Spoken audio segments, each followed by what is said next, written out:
Okay, so you want to own a taxi. In your head it's simple. You buy a car, slap a light on the roof, and now you own a piece of the city. Every fare that gets in is cash flowing straight to you. Drive when you want, stop when you want, and at the end of the year you've got a paid-off asset that basically prints money in a place where everyone needs a ride. Here's the problem. Almost none of that is how this business actually works. That image in your head, the freedom, the passive income, the I own a little piece of the streets fantasy, that's the illusion. And the taxi industry has spent the last 100 years selling exactly that illusion to people who had no idea what they were actually buying into. Let's start with the numbers, because they're deceptive in a very specific way. The U.S. taxi and limousine industry pulls in somewhere between $12 and $16 billion a year. There are still over 150,000 licensed taxi vehicles operating in American cities. In a market that size, you'd assume there's real money sitting around for the average owner-operator. There isn't. Net margins for an independent taxi owner typically land somewhere between 3 and 8%, and in medallion-heavy cities, plenty of owners are running at break-even or a loss once financing costs are counted. Not 20%, not even 15%. Single digits. The size of the industry has almost nothing to do with what trickles down to the person who actually owns the car. And owning a taxi isn't one business. It's at least 3 different businesses wearing the same yellow paint. There's the medallion owner-operator, one car, one driver, usually the owner themselves, thin margin but full control. There's the small fleet owner, 5 to 30 cars, leased out to drivers in shifts. Margin comes from lease volume, not fares. And there's the medallion investor, someone who never drives a single mile, who bought the medallion purely as a speculative asset, betting on appreciation the way someone bets on a rental property. Same industry, 3 completely different financial animals, and most people who get into this only understand the first one. So what does it actually cost to get in? In a city that still runs a medallion system, the medallion itself used to be the single biggest line item, historically anywhere from $150,000 to well over $1 million in peak era New York, though that number has collapsed hard, and we'll get to why. In open entry or permit-based cities, swap the medallion for a municipal taxi permit or license, usually $3,000 to $25,000 depending on the city, plus insurance bonds. Then you're buying the vehicle itself. A purpose-built or retrofitted taxi runs $28,000 to $45,000 new, less if you're buying a used fleet car. Add the meter, camera, partition, and dispatch equipment. $2,000 to $6,000. Commercial taxi insurance, which is brutal compared to personal auto coverage, runs $6,000 to $12,000 a year just to be street legal. Add licensing, inspection, and city compliance fees, another $500 to $4,000. Total it up in a permit-based city, and you're looking at $45,000 to $90,000 just to put one legal car on the road before you've earned a single fare. Now here's where it gets interesting, because this is where the real business lies. Peel back the layers of where the money actually comes from, and the fare, the thing you assumed was the whole business, is actually the weakest link in the chain. Layer 1, the meter fare. This is what the passenger pays, and it's the layer everyone thinks the whole business is built on. In most mid-size American cities, average trip revenue sits around $12 to $18. Sounds fine until you subtract fuel, which eats roughly 12 to 18% of that. And the fact that a driver isn't earning on every minute of their shift, dead miles between fares, waiting at a stand, driving back from a far route drop-off with nobody in the seat. Realistically, a taxi is only generating fare revenue for 50 to 65% of the time it's actually on the road. That obvious revenue stream is thinner than it looks even before you touch operating costs. Layer 2, and this is the one most people never see, the lease model. If you own more than one car, you are not in the business of driving people around. You're in the business of renting steel and a license to someone else. A fleet owner leases a taxi to a driver for a flat daily or weekly rate, say $110 to $180 a day, and the driver keeps 100% of the fares above that. The owner doesn't care if the driver has a good day or a bad day. The lease gets paid regardless. This flips the entire risk model. The owner has converted a volatile, fare-dependent business into something closer to equipment rental with guaranteed cash flow. This is the actual business model that fleet owners are in, and it's almost never the version described to someone buying their first taxi. Layer 3. Airport and contract work. Standing dispatch relationships with hotels, hospitals, and airport taxi queues generate steadier, higher-value trips than street hails, often 20 to 40% more per trip because there's less dead time between fares. Owners who lock in these relationships are effectively buying themselves out of the worst part of the business, the empty mile problem, and that access is worth more than almost anything else you can buy in this industry. Layer 4, the one nobody outside the business talks about, medallion or permit appreciation in cities where the license itself is a transferable asset. For decades, the medallion wasn't a cost of doing business. It was the actual investment vehicle, and the taxi itself was almost incidental. People weren't buying taxis to drive taxis. They were buying a scarce, city-capped number of permits, the same way you'd buy a liquor license or a taxi in Hong Kong, and betting that scarcity plus a growing city would push the price up forever. For a long time, it worked beautifully. Then it stopped working, and we'll get to exactly why in a minute. Here's the insider trick, and it's genuinely one of the more elegant pieces of financial engineering in urban transportation: medallion-backed lending.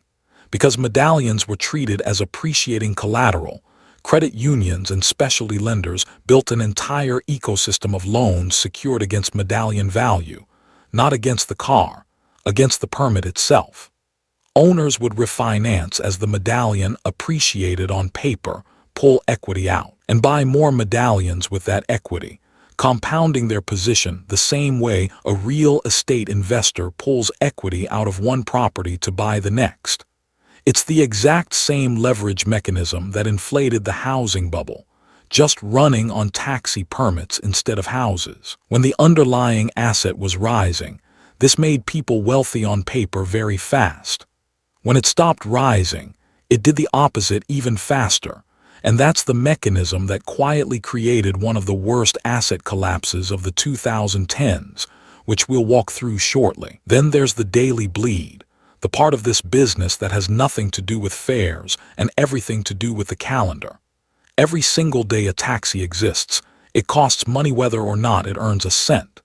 Financing on the vehicle and medallion combined can run $40 to $120 a day, depending on how leveraged the owner is. Insurance, spread daily, is another $20 to $35. Maintenance on a vehicle doing 200 plus miles a day. Brakes, tires, oil changes at double the frequency of a personal car. Averages $15 to $25 a day amortized over the year. Dispatch software, credit card processing fees, and city compliance add another $5 to $10. Stack it up, and a leveraged owner is looking at $80 to $190 a day in fixed costs before the ignition turns on. Time isn't neutral in this business. Every day the car sits idle is a day you paid rent on an asset that earned nothing. The structural risk sitting underneath all of it is simple and brutal. This entire model depends on artificial scarcity of the license, and artificial scarcity only survives as long as regulators keep the entry point closed. The moment a city opens the door to unlimited rideshare permits, which is exactly what happened with the rise of app-based rideshare platforms in the mid-2010, every dollar of value that was priced into the scarcity of the medallion evaporates almost overnight because the scarcity was the entire asset. It wasn't a car business with a permit attached. It was a permit business with a car attached, and permits are only worth something if the government keeps them rare. Which brings us to the case study, and it's about as real and well documented as this industry gets: the New York City taxi medallion market. At its peak in 2013, a single NYC taxi medallion sold for over $1.3 million. People were taking out loans against their homes to buy medallions. Banks were writing medallion-backed loans as confidently as mortgages, and owning 2 or 3 medallions was treated as a retirement plan for immigrant families who'd spent decades driving to afford that first purchase. Then rideshare platforms entered the market with effectively unlimited permits, undercutting fares and flooding the street with supply that the medallion system was never designed to compete against. By 2018, medallion prices had crashed to under $200,000. By the early 2020s, some medallions were trading for barely $100,000 to $150,000, a collapse of roughly 85 to 90% from peak. Thousands of owners who had leveraged their medallions the way we just described were suddenly holding debt several times larger than the asset securing it. The city eventually stepped in with a debt relief program, but for a huge number of owner-operators, the retirement plan they'd spent a career building had simply ceased to exist. This wasn't a bad month or a bad year. It was the entire foundation of the business model getting deleted by a regulatory decision nobody in the industry controlled. So how do the players who actually make money in this business operate differently? Almost never by owning one medallion and driving it themselves. Large fleet operators run 50, 100, sometimes 500 plus vehicles, and at that scale they're not really taxi owners anymore. They are logistics companies, negotiating fuel contracts, maintenance contracts, and insurance rates that an individual owner could never touch. Some of the smartest operators shifted their fleets toward airport contracts and corporate accounts, specifically because those relationships are insulated from street-hail competition, and a smaller group treated medallions purely as a diversification play from the start, never leveraged, bought outright with cash, held as a hedge the same way someone holds gold, fully aware the upside was capped, but so was the downside from forced liquidation. The common thread isn't a secret formula. It's that none of them were betting their entire net worth on one car and one license the way the individual owner-operator almost always was. Let's put real numbers on the swing, because this is where the volatility actually shows up. A good year for a moderately leveraged single medallion owner in a mid-sized city, working full shifts, decent airport access, low maintenance issues, gross fares around $95,000, operating costs and financing around $58,000, net take-home somewhere around $37,000. A bad year, a major maintenance failure, a rate war with rideshare in the area, a stretch of medallion devaluation that spikes refinancing costs, gross fares drop to $70,000, costs stay roughly fixed because financing doesn't care about your revenue, and you're left with $8,000 to $12,000, sometimes less once you account for an unplanned repair. Same license, same car, same driver, a swing of nearly $30,000 driven almost entirely by variables the owner doesn't control. So is it worth it? Depends entirely on which version of this business you're actually buying into, and that's not a hedge. That's the honest answer this whole script has been building toward. If you're a single owner-operator planning to drive your own car in a city with an open, low-cost permit system and strong airport or contract access, this can be a legitimate, modest, blue-collar income, not wealth, but a living, and one you control more directly than almost any other small business. If you're buying into a medallion system as a leveraged investment, betting on appreciation the way people bet on real estate, you are taking on the exact risk profile that destroyed thousands of families in New York, and the fact that it worked for 40 years before it should tell you nothing about whether it'll work for you.